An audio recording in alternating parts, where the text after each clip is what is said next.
waa CAF nee nañ dañoo jël coupe d'Afrique bi noonu jox ko Maroc quoi ñi ay ree lañ ma def sax barki yàlla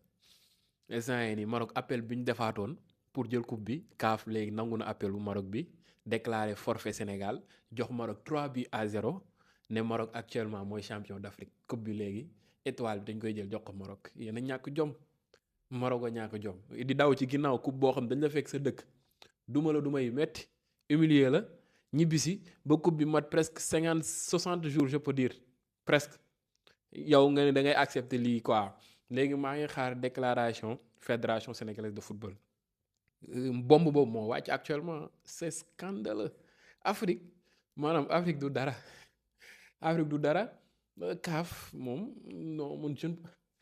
xaw ma sax lu may wax mais nag daal affaire yi safewul nag ñun jël nañ li ñuy jël ba pare war ak moom Sénégal war koo présenter biir France étoile bi deuxième étoile mu ngi ci mooy ba pare lii moo taxoon kay CAF boobu ba léegi nangu loon félicité équipe nationale Sénégal ñoom xam nañ li c'était déjà programme dañ ko programme woon bu yàgg ñun xamoon nañ lépp même ñun ñu fi nekkoon sax xamoon nañ ne ñoom lii dañ ko programme woon bu yàgg ngir waaj xaw ay ree jaaw la quoi allahu akbar information bi de moo wàccagum waa CAF dañoo jël coupe d'Afrique ne dañ ko jox Maroc